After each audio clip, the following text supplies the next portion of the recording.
Continuando o nosso estudo do Velho Testamento, veremos pela segunda vez o livro de Juízes. Nesse livro, observamos o ciclo histórico que se iniciava com a apostasia, que quer dizer afastar-se daquela posição anteriormente tomada com relação a Deus.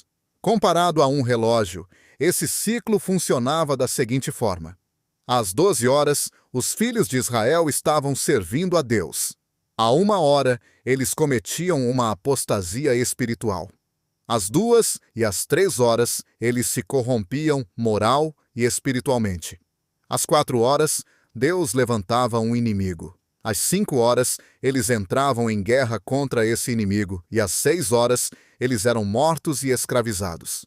A seguir, após períodos de tempo que variavam quanto à duração, às 7 horas eles clamavam a Deus. Às 8 horas, arrependiam-se de seus pecados e apostasia. Às 9 horas, experimentavam um reavivamento. Às 10 horas, se dava a libertação deles, e às 11 horas, Deus levantava um juiz. Isso os levava de volta às 12 horas. Eles atingiam o topo do ciclo, eram retos diante de Deus, colocavam-no em primeiro lugar em suas vidas e o serviam outra vez. É impressionante. Mas após um período de tempo que parecia pequeno, cometiam apostasia outra vez. É importante que tenhamos essa perspectiva histórica do livro de Juízes em mente. E também nos lembremos que esse livro cobre um período de 400 anos. Às vezes o povo andava em retidão diante de Deus por um período de 80 anos, até que cometia uma apostasia novamente. E quando pensamos na aplicação do livro de Juízes para as nossas vidas, podemos nos perguntar: quanto tempo leva até que nos tornemos apóstatas? Aplique isso na sua própria vida. Suponhamos que você enfrente uma crise durante a qual assuma um compromisso com Deus e o coloca em primeiro lugar na sua vida. Quanto tempo levaria até que você se afaste da posição assumida com Deus? Será que demoraria 80 anos? Talvez leve 8 dias, 8 semanas ou 8 meses, até que você se esqueça que se comprometeu com Deus. Pense em uma nação. Quanto tempo demora? Pense em uma igreja. Visite uma igreja onde a palavra de Deus e o evangelho são pregados. Volte 40 anos depois e veja o que eles estão pregando. Quantas igrejas ainda pregam hoje que pregavam há 40 ou 80 anos? Estude os fundadores das denominações modernas, como Wesley, Calvino, Lutero e outros grandes líderes. Examine suas biografias e seus sermões, e veja o que pregavam e no que acreditavam.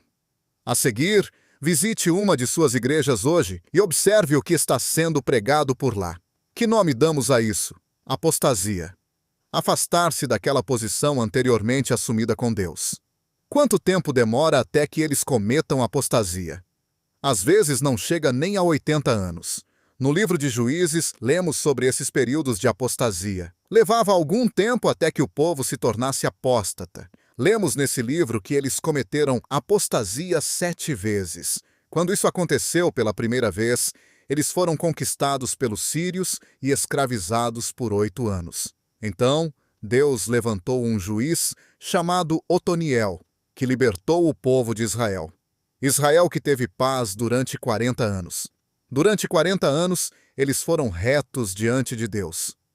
O povo cometeu apostasia mais uma vez. Foi conquistado pelos moabitas que naqueles dias viviam sob o reinado de Egon. O povo serviu a esse rei durante 18 anos, até que Deus levantou um juiz chamado Eude. A única informação que temos dele é que era canhoto. Eude libertou o povo e eles tiveram paz durante 80 anos. A terceira apostasia resultou na conquista do povo de Israel pelos cananeus sob o reinado de Jabim, cujo general era Cícera, que possuía 900 carros de ferro.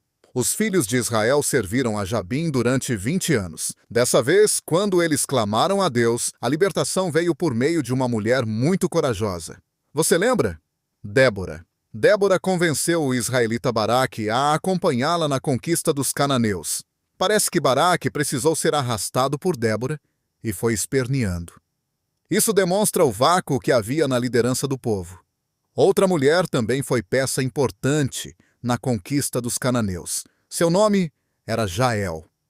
Ela assassinou o general Cícera de maneira bastante incomum. A quarta apostasia resultou em uma, vamos dizer assim, das mais cruéis opressões dessa vez imposta pelos midianitas. Felizmente, essa terrível opressão durou apenas 7 anos e o libertador foi Gideão, provavelmente o mais destacado de todos os juízes.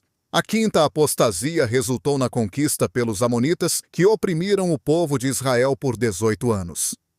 Dessa vez, o juiz foi um homem chamado Jefté, filho ilegítimo, odiado e desprezado por seus irmãos, até o momento em que os amonitas conquistaram o povo de Israel. Aí eles precisaram dos momentos de habilidade, ou seja, habilidades militares de Jefté.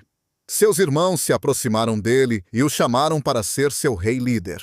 Há muitas pessoas em nossa sociedade com as quais temos dificuldades de nos relacionar, mas quando vem uma guerra, temos satisfação de tê-las por perto. Foi assim que aconteceu com Jefté. Ele livrou o povo dos amonitas. A sexta apostasia foi seguida da mais longa opressão que durou 40 anos e foi imposta pelos temidos filisteus. Dessa vez, o juiz libertador foi Sansão. Muitas pessoas já conhecem a história de Sansão e sua namorada Dalila. Você pode conhecer a história deles, mas talvez fosse bom conhecer também o contexto histórico no qual Sansão viveu. Sansão foi um dos juízes e libertadores. Ele libertou os filhos de Israel dos filisteus. Além dessas 7 escravaturas impostas por forças externas, muitos acreditam que as guerras civis do livro de Juízes constituíram períodos de apostasia, apesar de não ter havido envolvimento de forças externas. Houve 3 guerras civis durante esse período de 400 anos. A guerra civil, descrita nos capítulos 19 a 20 do livro de Juízes, foi muito grave e de grandes dimensões. Podemos fazer outra aplicação com o livro de Juízes, uma aplicação biográfica. Quando lemos o livro de Juízes, devemos nos perguntar qual aplicação que podemos tirar dele. Já sugerimos uma aplicação pessoal. Pode ser que você entre em um ciclo de apostasia. É possível que precise de um reavivamento e que esteja vivenciando algumas das terríveis consequências resultantes da apostasia. Você tomou uma posição diante de Deus e acabou se afastando dela. É por isso que nada dá certo. Nada vai dar certo mesmo até que você volte para Deus e reafirme o seu compromisso com Ele. Também podemos tirar do livro de Juízes uma aplicação para o nosso país. Pode ser que, de acordo com a ilustração do relógio, sejam 4 horas para muitos países. Pode ser que essas nações experimentem um reavivamento espiritual e evitem dores e consequências terríveis e devastadoras, se continuarem por todo o ciclo, como fez o povo de Israel no livro de Juízes. Por 7 vezes no livro de Juízes, Deus levantou fortes inimigos que arrasaram com Israel. É bem possível que Deus esteja levantando uma conspiração internacional que abale alguns países e os coloque de joelhos. A aplicação nacional é que não temos que esperar até chegarmos a esse ponto para nos voltarmos para Deus.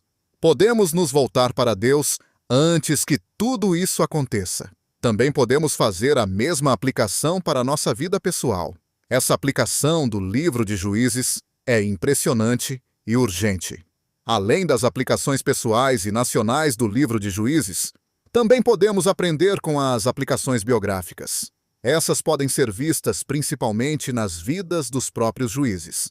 Esses juízes libertadores que salvaram o povo de Israel das forças que os oprimiam são uma importante fonte de estudo das Escrituras. Lembre-se que quando estudamos Gênesis e alguns dos personagens bíblicos como Adão, Caim, Abel, Noé, Abraão, Jacó e José, dissemos que muito daquilo que Deus queria nos ensinar faria através da vida de pessoas comuns.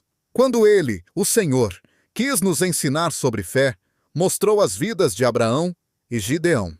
Para nos ensinar várias coisas que são muito importantes, Deus relata longas histórias de pessoas.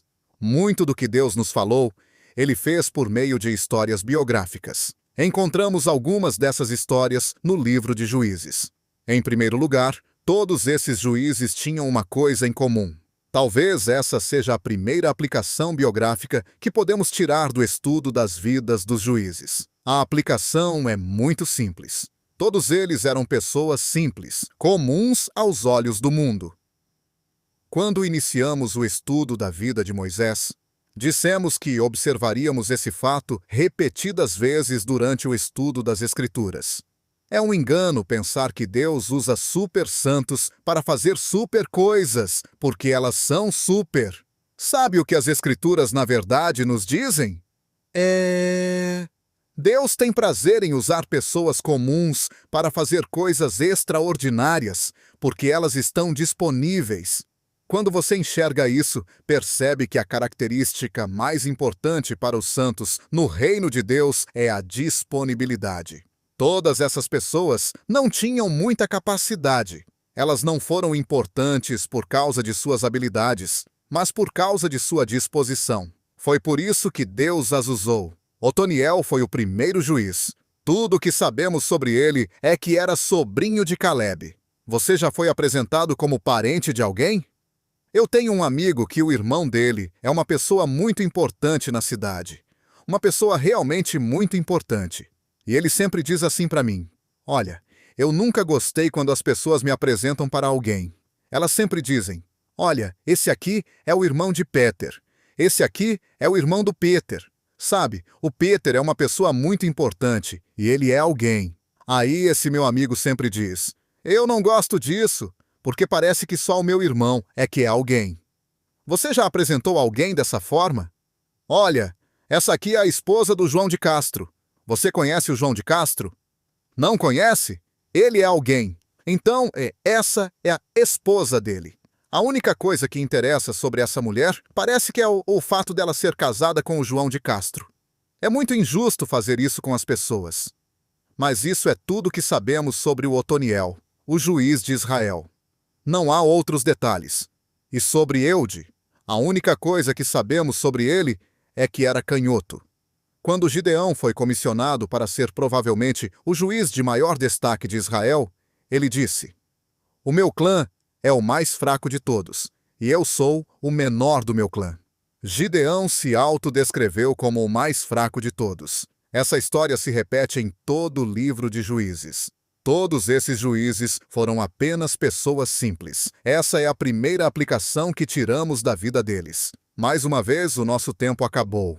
Mas gosto de me despedir deixando um desafio. Você se considera uma pessoa comum? Você acha que Deus não iria ou não poderia usar você porque você é absolutamente comum?